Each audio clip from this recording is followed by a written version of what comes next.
Oi, gente. Espero que estejam todos bem, né? Estamos aqui para dar início à nossa videoaula, né? Então, módulo 1, English. Então, nós vamos iniciar falando dos personal pronouns, né? A gente tem esses mesmos camaradinhas em português. Em inglês, os personal pronouns, eles são divididos em subject e object pronouns, né? Pronome sujeito e pronome objeto. E aí nós usamos esses personal pronomes para identificar quem fala, né, com quem se fala, ou para se referir a outra pessoa ou coisa. Os personal pronomes, eles são classificados de acordo com a função e a posição. Então, temos os pronomes sujeito, né? Se ele for sujeito da oração. E temos os object pronouns na posição de objeto, se ele for objeto direto ou indireto da oração. E aí, quais são os personal pronouns, né? Como eu disse antes, eles se subdividem em subject pronouns, que em português são os pronomes pessoais do caso reto, e object pronouns, que em português é o pronome pessoal do caso oblíquo. Então, para ambos, existem 8 pronomes, que são classificados por número, né, e por gênero. Então, eu tenho os pronomes que são singular e tenho os pronomes que são plural. Eu tenho pronomes femininos e pronomes masculinos. E também tenho os pronomes neutro. Nesse quadro a seguir, nós vamos ver os pronomes em todos os seus detalhes. Então, quanto às pessoas e quanto ao fato de ser subject ou object. Então, primeira pessoa do singular, do subject pronoun, I. Do object pronoun, me. Segunda pessoa do singular, do subject pronoun, you. Do object pronoun, you. As terceiras pessoas, vocês sabem que são 3. He, para ele, e aí no object pronouns, him. She, para ela, e no object pronoun, her. E it, para ele ou ela, no object pronoun, it também. Já no plural, nós temos a primeira pessoa do plural, we, como subject pronoun, e us, como object pronoun. Para a segunda pessoa do plural, nós temos you, no subject pronouns, e you, no object pronoun. Para a terceira pessoa do plural, nós temos they, como subject pronoun, e temos them, como object pronouns. Entende-se o pronome it como neutro, porque ele pode se referir a objeto, animal, substantivo abstrato, né? Tudo aquilo que não tem natureza humana.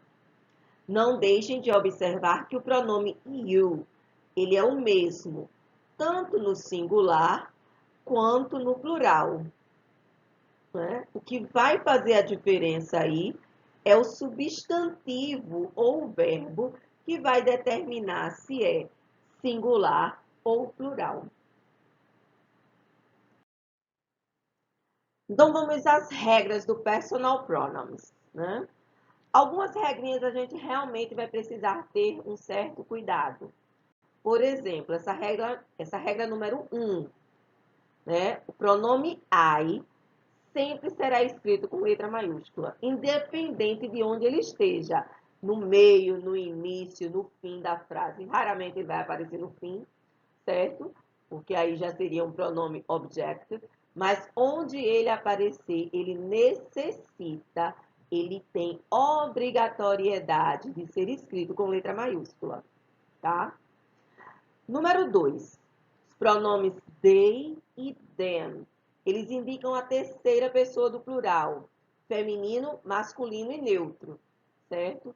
Não existe um para cada um como no singular. Então, they e them, eles são, respectivamente, plural de he, she, it, him, her, it. A nossa regrinha número 3, né, é para lembrar que os subject pronoms precedem o verbo principal, ou seja, ele vem sempre antes do verbo, né? Com raras exceções. No caso do verbo to be, quando a gente faz a forma interrogativa, né, o verbo ele troca de lugar com o sujeito, mas isso é uma exceção deste verbo. Na nossa regra número 4, a gente vai falar dos object pronoms, para lembrar que estes sempre vêm após o verbo principal. Então, para ficar bem claro isso aí, a gente tem que lembrar o seguinte: subject pronoun, ele vem antes do verbo, ele realiza a ação. Object pronouns, ele vem depois do verbo, ele sofre a ação. Bom, esse slide aqui eu deixei com uma atenção bem gritante aqui em cima para vocês, para reforçar essa questão da diferença dos subject pronouns e object pronouns, né? Então, para que não restem dúvidas sobre o uso desses dois camaradinhas, basta lembrar dessa dica, a posição deles. Os subject pronoun vêm sempre antes do verbo e exercem a função de sujeito da frase. Já os object pronouns ocorrem depois do verbo e exercem a função de objeto direto ou indireto. Bom, agora observem essas duas frases em inglês. My mother bought a pen. She bought it. She é o pronome sujeito e it é o pronome objeto. Então, she está antes do verbo e it após o verbo. Na frase, would you like to go out? Você gostaria de sair? Observe que o you é um pronome sujeito. Ele está antes do verbo principal, porque a palavra would, ele é um auxiliar. Vocês vão aprender isso mais adiante. Did she talk to you? Ela falou com você? She é o pronome sujeito e também está antes do verbo principal.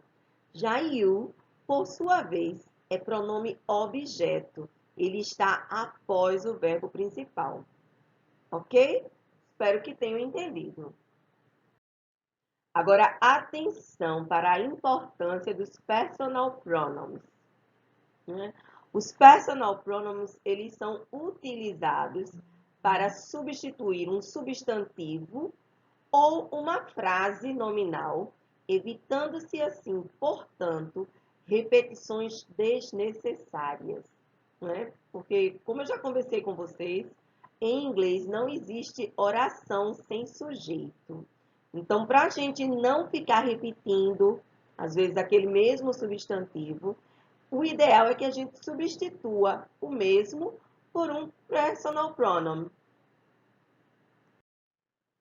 Agora nós vamos falar do nosso melhor amigo. Gente, vocês não têm noção do quanto este verbo vai acompanhar vocês ao longo de todos os módulos. Né? O verbo to be não é à toa, que é um dos verbos mais complexos de serem estudados. Certo? Ele faz parte do simple present, mas por ter uma formação própria, ele é estudado separadamente. Bom, a gente vai ver agora algumas especificações do verbo to be. Então, o verbo to be simple present ou present simple. De todos os verbos da língua inglesa, este verbo ele é o mais irregular. Ele no presente ele é um verbo triforme, com am, is e are. No passado ele é um verbo biforme, com was e were. E no particípio passado ele é um verbo uniforme, com been. A maioria dos verbos irregulares em inglês, eles só tem 3 formas. O verbo to be tem 5. Então, já começa uma grande diferença com esse verbo aí. O simple present na língua inglesa, ele equivale ao presente do indicativo na língua portuguesa. Agora, nós vamos estudar as nossas formações, Bem sabemos que na conjugação da língua inglesa, nós temos as affirmative form, negative form e interrogative form. Então, affirmative form ou forma afirmativa, eu expus aí para vocês ela em 2 formas. A forma sem contração e a forma contraída. Então, vou dar apenas alguns exemplos. I am, I'm, he is, his, we are, we're. E exemplos com frases. I'm a waiter. They are friends of mine. She is in the kitchen. Negative form ou forma negativa. Também vou colocar para vocês aqui a forma contraída e a forma sem contração. Mas só para deixar algo bem claro, a primeira pessoa do singular, o I am not, ele não faz a contração, juntando o verbo com a partícula de negação, como é feito nos demais. A formação dele é feita de forma completamente diferente. Então, eu só vou mostrar essa contração nos exemplos. Mas a contração de is not é isn't e de are not é aren't. Então, I'm not a waiter. They aren't friends of mine. E she isn't in the kitchen. Interrogative form ou forma interrogativa. Nessa situação, a gente não tem forma contraída. Por que não tem? Porque o verbo ele vai inverter de posição com o sujeito. Então, não vou ter como contrair o verbo com o sujeito agora, já que o verbo ele vai estar iniciando a frase. Tá? Então, exemplos. Am I a waiter? Are they friends? Is she in the kitchen? Gente, para responder isso aí, eu tenho 2 possibilidades. Eu posso responder com respostas curtas ou longas.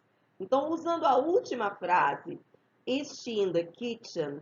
Eu poderia responder, yes, she is, ou no, she isn't, como short answer, resposta curta. Já que se eu fosse usar uma resposta longa, eu poderia dizer, yes, she is in the kitchen. Ou, no, she isn't in the kitchen. She is in the living room. Bom, gente, eu espero que eu tenha conseguido ajudar vocês, See you later. Mas agora vamos praticar. Pega esse vídeo aí e vamos botar mão na massa e responder minhas atividades.